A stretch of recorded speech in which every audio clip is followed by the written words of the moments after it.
what happens when you want a Pionus because you live in an apartment. They're really pretty quiet and pretty mellow. But you know that Pionus parrots, they're not cuddly, but they're not super affectionate, right? And you kind of like the cuddle factor of a conure. Come here, Bo. Come here. I can't show you off if you don't come. Come here. Come here. Oh, Bo, come here. Mwah. So what are some possible other choices? Like this Golden Conure choice. Hey guys, I'm Kaylin, the author of The Parrot Bliss Bond, a few other parrot books, including my latest, Feathered Splendor, a full color book with some basic information on 20 species plus photos on 40 different species. Very cool. You can get those on Amazon. My mission is to help you reduce the need for rescues, help you get the right bird for your apartment, and help increase your blissful bond with your parrot, whether it is a Golden Conure or a different parrot. So, this is Beatrix. He is a Queen of Bavaria or Golden Conure, or Guaruba, except I'm sure that I'm pronouncing the Latin name incorrectly. But there you go. What is fantastic about Beatrix? Right now, I just let him out and he's just kind of like, I don't know, exploring. So he's not on me. Generally, he's a boomerang. I take him off me, he just comes right back on me. He is cuddly. You could see that he's not very loud. Sure, he can be, but it's not much, it's not often. He is atypical of a typical conure. The typical conure being like a middle-sized conure, a little smaller than him, maybe a blue-crowned conure or a cherry-headed conure that are really known for talking but being loud. Now, Beatrix here isn't really a talker. I'm waiting to see if he'll learn to say his name. That I should fairly be, I can expect that. That's a fair expectation. But yeah, he's just not going to say a whole lot more. So that's one option. Would I feel comfortable having Beatrix in an apartment? Absolutely. I'm going to say I would probably feel a little more comfortable, just a little, with Pionus, but Beatrix is a really good, almost the same. You heard that noise level. And I'm going to get the cuddles. So the cuddles mean a more intimate bonded relationship. With the conure, one of the things that can happen is if you aren't dedicating time to your parrot, day after month after year, they can get imbalanced, they can get stressed, they can get lonely, and they can pluck their feathers. So if you only have one, it's really important to make sure that your lifestyle is going to be one where you're spending several hours a day with your parrot. Now, that is still true of the Pionus parrot, but the Pionus parrot is a little more independent, so with that Pionus parrot, it's not quite as significant. Let's say you're young and you're planning on one day getting married, kind of thing, maybe having kids. Those are things just to keep in mind, because at that point, maybe there will be more people to bond with your parrot, maybe not, and maybe because parrots don't always take to new people, and sometimes once they know you, they're like, no one else in the world exists, and if you bring anyone else into my house, I'll bite them. So that's something to balance out. And as you do expand your life, do something different, it may be harder to give them time. And so, those are things to just keep in mind, because the Pionus is going to be a little better at it and the conures aren't going to be quite as good at it. What's another species that you could possibly have in your apartment? I'm going to tell you that I hear really good things about Patagonian conures, but I've never had one. Patagonian conures are the largest conures. I'm going to just be straight out and tell you, I think Golden Conures are really, really beautiful. I don't think Patagonian conures are a second runner-up, or maybe a third. I think that they're a little less beautiful. I'm trying to really be tactful. They're larger, but I think I'm kind of under the impression from what I hear that they too are pretty quiet and easygoing. I think this is a parrot you could have in an apartment, but I don't know for sure. So that's 2 options so far. Now, since you want a conure that isn't small, we're going to exclude the Puria genre, a genus of conures, and we're going to move to a different family of birds. So, who else is a possibility? This is the back of Max. Max is an African cape, technically either a gray hooded or I forget what. We call them Cape parrots. It's not a real Cape parrot. Cape parrots, there's 3 species of Cape parrots, so to speak.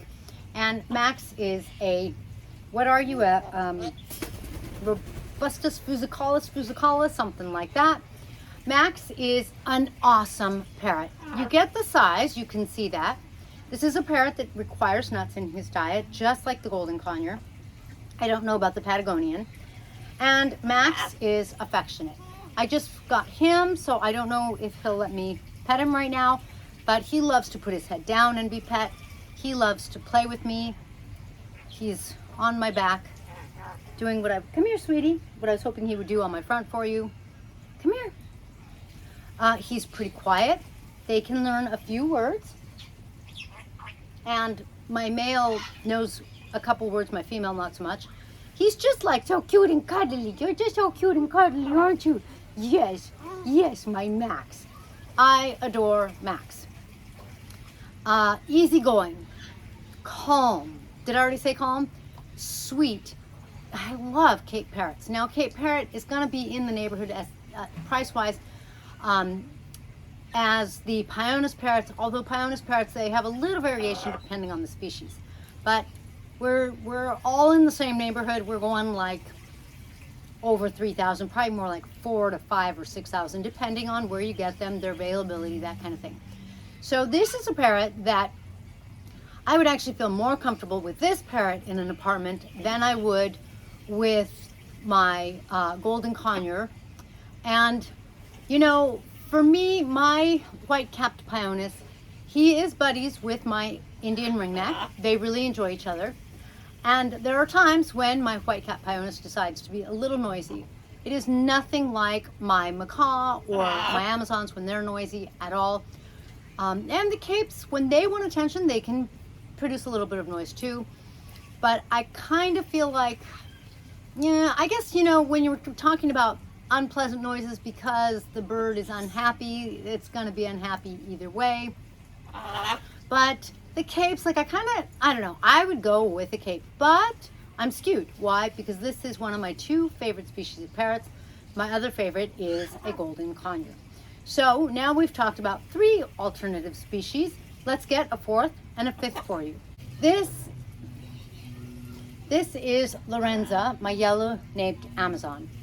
Lorenza is fantastic. She's being a little loud right now. Most of the time, Lorenza isn't loud. So here's the theory. If you had an Amazon and you spent a lot of time with your Amazon, I think that it would greatly reduce their noise level. But that's not a guarantee. In the wild, Amazons are loud because as the Amazon and the mate fly maybe to different trees to eat, they call to each other, and that distance can become more vast, so you can hear each other at a long distance. You need to be able to be loud. Not a guarantee, but we strongly suspect that this would happen. Now, when the baby is at first young and coming into, you know, past baby stage, and the couple of years to becoming sexually mature or an adult, that could be a period of time where maybe your bird would be louder. That could very well be if you had an Amazon.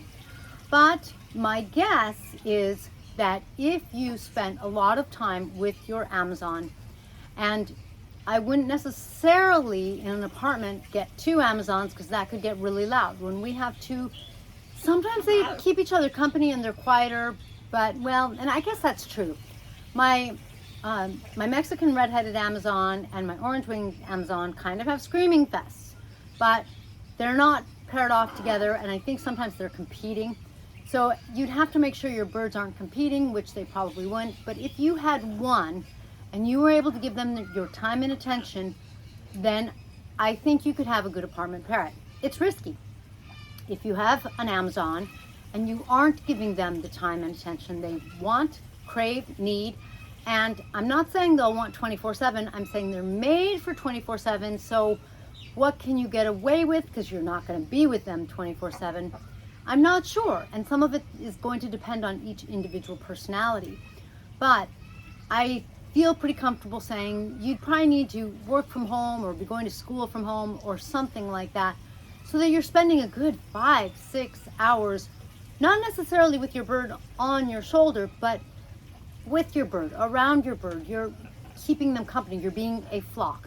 A flock doesn't mean that you're like this, but it does mean you're around each other. So in that case, I think that they might be fine. If they're not fine, they're of course going to scream, and your neighbors are going to complain if you don't go crazy first.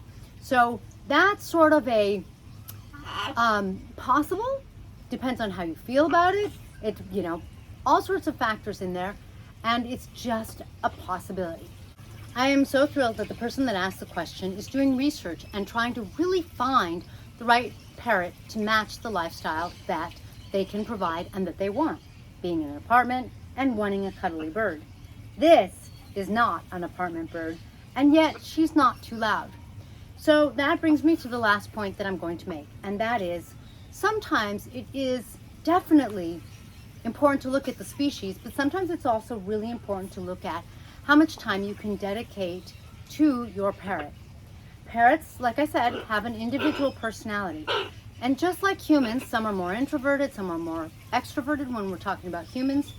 Some parrots are made to be parrots and they don't really like people. And some parrots are born to be with people and they just love their humans. This girl really loves this human, even though right now she's kind of mauling her just a little bit. I'm trying to be funny, but it's true. Rosie's sort of excited to see me, so she's beaking me some, which means there's no blood or real bites, but it's not a massage. She's trying to get my attention. She's kind of going, hey, we haven't been hanging out since like last night. Where have you been? I'm a little frustrated because that's just the way parrots are. But there is a certain amount of, if you give your parrot the time and attention, if you're going to be able to be with them in your apartment for at least 5 hours a day, and I don't mean at the end of the day from 5 p.m. to 10 p.m. when you're tired and you're trying to do the laundry and you're trying to make dinner and you're exhausted and you're frustrated. I mean time where you're good, happy, calm, you're eating dinner, maybe you're watching a show on TV, maybe you're talking with your parrot, but you're really giving them some time, and that's assuming 5 hours is enough. Some of that depends on the individual bird and some of it depends on the species. It's kind of hard to say because there isn't a hard, fast rule that applies.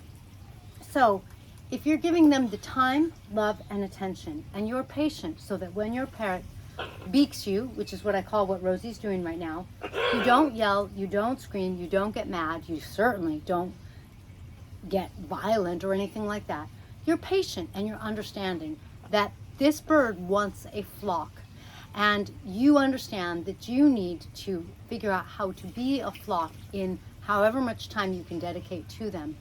And when you figure out that being a flock means being loving with them, taking really good care of them, understanding when they're frustrated because they're programmed for 24/7 and you're not giving them that much, then you're going to be able to really create a much better situation for you and your feathers, no matter the size or species.